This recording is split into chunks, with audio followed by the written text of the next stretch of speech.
Ya, masih bersama kami di Saling Silang, Reformasi Agraria, Fakta ataukah Dusta. Kita menginjak ke ini, redistribusi tanah yang menjadi salah satu target dari Reformasi Agraria. Di samping tadi ada legalisasi atau pensertifikatan tanah perseorangan maupun korporasi begitu. Tapi tanah perseorangan lah begitu.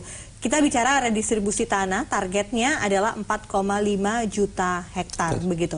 Saya ke Prof. Haryadi. Prof, dari target 4,5 juta hektar ini sampai sekarang menurut catatan Anda berapa pencapaiannya? Yang sampai dengan akhir 2017 itu sekitar 700.000. 700.000. Ya. Target 4,5 ini 5 tahun ya, sampai 2019 begitu. Jadi masih jauh panggang dari api ya. Begitu. Nah, kalau kita lihat prosesnya di lapangan itu memang begini. Sesungguhnya legalitas yang kita bahas sebelumnya itu berhubungan erat juga dengan persoalan redistribusi ya. Nah, opsinya sebenarnya dalam konteks redistribusi ini kan nggak hanya TORA, nggak hanya reforma agraria, tapi ada juga perhutanan sosial tadi ya. Ada juga kemitraan juga, misalnya dengan kawasan konservasi, dengan perusahaan itu bisa kemitraan. Jadi ada skema begitu. Nah, ketika kita melihat satu aspek, katakanlah misalnya legalitas tanah sertifikat ini, kalau yang kita kenal ini kan sebetulnya banyak individu keluarga ya, satuannya itu. Nah, saya melihat kalau hanya itu fokusnya itu seperti bias Jawa gitu, petaninya individual kayak gitu, memang itu oke gitu ya. Bias Jawa maksudnya berarti yang lebih banyak pencapaiannya sekarang di Jawa, pensertifikatan bukan hanya itu, tapi persepsi terhadap legalitas dan persoalan kesejahteraan itu dilihatnya setiap orang adalah individu, gitu, individu, maka relevansinya adalah sertifikat, jumlahnya bisa seperti dikatakan itu ada 5 juta Pak sertifikat. Ketika kita melihat ekonomi yang di luar Jawa, itu sebetulnya nggak bisa begitu ya, karena orientasi akses terhadap sumber daya agraria itu bisa komunitas, gitu ya, bisa juga urusan-urusan yang sudah campur aduk gitu ya, nggak yang dimaksud masyarakat asli itu bisa orang Jawa yang sudah di tahun 39 dulu itu ada di situ.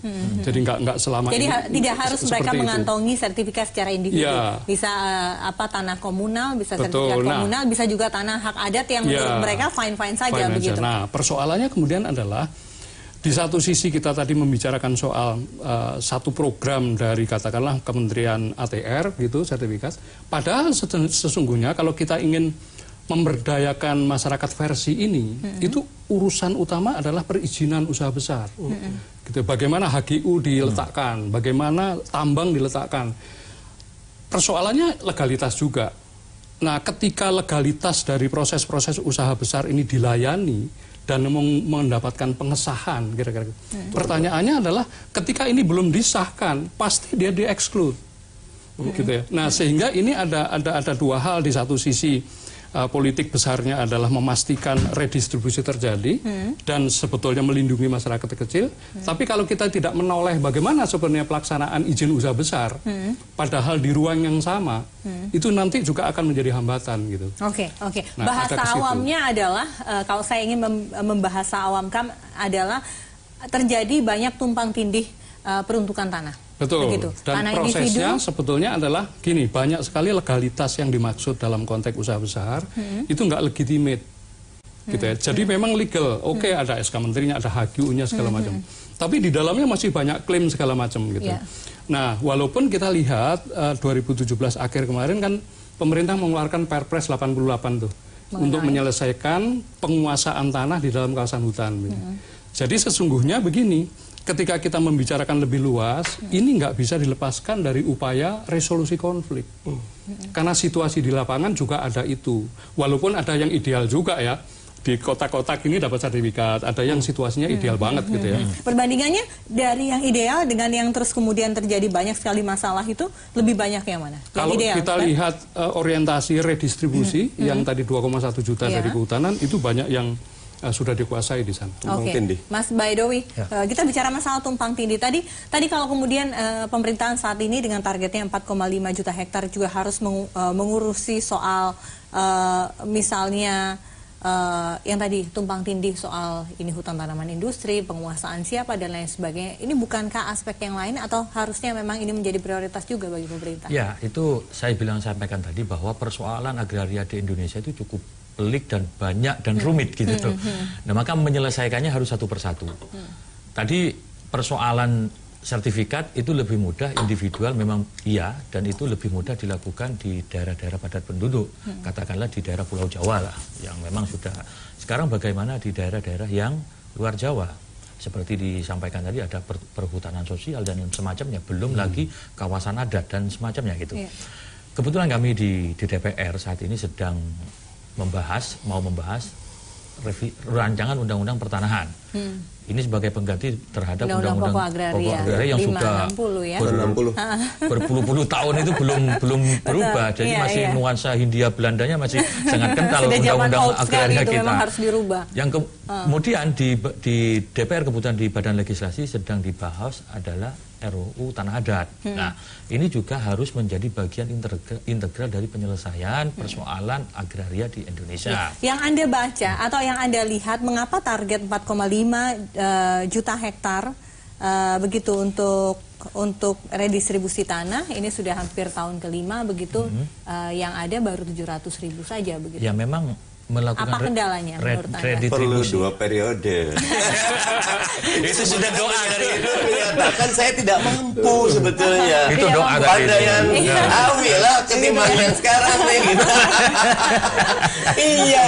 Benar tidak? Nanti karena gini, kita tuh bisa melihat kapasitas itu dari mesin terpasangnya gitu loh. Ya karena mesin terpasangnya salah arah, cuma dibuat semua ngeluh kok, semua sekarang ngurusin PTSL semua. Karena apa? Itu pencitraannya enak kok. Seperti kita naik motor trail, ini padahal ada yang palu juga, begitu Anda setujui juga anggarannya ya begitu itu kan? setuju, tetapi kita perlukan pemimpin yang beyond that ya. Contoh, ayo, redistribusi ini penting. Segera disatukan peta kita. Kalau udah satu peta, langsung. Menurut PKS segampang itukah menyatukan peta tanah yang tercerai-berai dengan kantor mudah, pertanahan karena yang masih cuma satu konvensional? Departemen Kehutanan, satu ATR BPN, dua-duanya adalah pembantu presiden. Tapi presiden nggak mau ngambil yang berat, yang ringan aja, yang kelihatan nggak ngibul gitu yang kan. ATR gitu. dan kepala BPN, yang kehutanan tidak seperti itu ya? Iya, yang kehutanannya tidak nyambung. Kalau kami turun ke Pak, kita ini gimana Pak, selalu sama kehutanan berantem terus, selalu sama kehutanan tidak nyambung. Itu di semua tempat atau hanya di sebagian spot-spot besar tertentu? itu confirm. Yang tadi Prof bilang, tumpang tindih itu sebabnya karena kehutanan. Nanti kalau mau dibuat lagi kehutanan ini yang bikin energi kita tidak berkembang, kehutanan juga gitu loh. Karena semua izin udah oke masuk hutan, nggak bisa itu. Nah ini harus segera didudukan. Kehutanan sendiri, ATR BPN sendiri, dua-duanya membantu presiden. Presidennya diam aja sih, yang penting kan ini. Mas Baidowi, silakan Mas Baidowi. Apakah kendalanya seperti itu begitu ya? Perlu penanganan yang integral. Saya sepakat itu, tetapi tidak sesederhana yang kita bayangkan. Contoh misalkan di Kementerian Kehutanan itu problemnya sudah sangat banyak gitu loh. Misalkan kita ambil contoh, misalkan kita lihat bagaimana lahan-lahan yang tidak produktif atau tidur, padahal dia sudah dapat izin untuk produksi gitu. Izinnya nggak karu-karuan. Waktu zaman yang Menteri Kehutanan yang kemarin itu, yang 2009-2014, itu ada 1,6 juta hektar yang diberikan kepada alih fungsi hutan gitu. Tetapi kita lihat sejauh mana itu. Dan sama sekali akhirnya menjadi ini tadi lahan tidur ya tadi. Asalkan waktu itu tidak diberikan perizinannya lah, tetapi follow up-nya setelah itu apa? Nah itu harus dilakukan evaluasi bersama. Bagaimana? Misalkan, saya belum menangkap ya. Kalau yang sudah diberikan izin itu kan adalah tanah-tanah yang bersertifikat. Apakah awalnya apakah tanah awalnya sudah hak milik ataukah masih menjadi tanah negara lalu kemudian dipasanglah HGU begitu.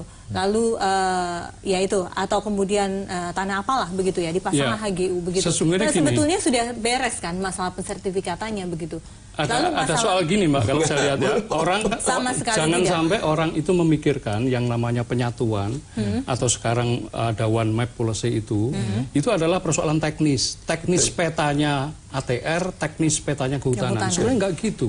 Masalahnya lebih pelik. Di balik itu sesungguhnya adalah tidak mau terbuka karena persoalan-persoalan di masa lalu, HGU-nya di hutan lindung, hutannya di sini segala macam itu nggak bisa dibuka. Nah, prosesnya dibuka Pak Prof. Ya, dibuka, sesungguhnya ada perpres. Kan kalau kita lihat ada perpres mengenai one map policy. Saya kebetulan memfasilitasi dari tahun 2015 itu yang difasilitasi oleh KPK. Ada Gerakan Nasional Pengelolaan Sumber Daya Alam. Proses itu disatukan melalui penyerahan data-data resminya dari beberapa pihak, kemudian diolah bersama. Karena kalau hanya administratif begitu, tetap saja, apalagi di Pemda misalnya ya, di Riau itu saja banyak sekali sawit ditanam di luar HGU, gitu ya, prosesnya ada di mana-mana. Nah, oleh karena itu seperti tadi, sementara kalau kita lihat Tora kembali ke awal, itu normatif dalam pengertian gini, yang belum ada izinnya, yang belum adanya ini bisa Tora. Ya, yang belum ada izin resmi kan, yang Tora, tapi bagaimana kalau ilegal?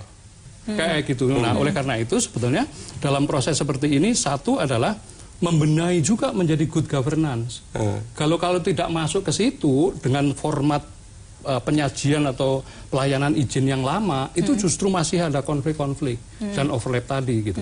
Nah, oleh karena itu sebetulnya one map menjadi strategis, tetapi di balik itu adalah membereskan persoalan-soalan manipulasi, pekerjaan, regulasi, good governance, perizinan. Nah, dan itu perlu political will, pemimpin yang visioner, yang bukan cuma bagi-bagi gitu.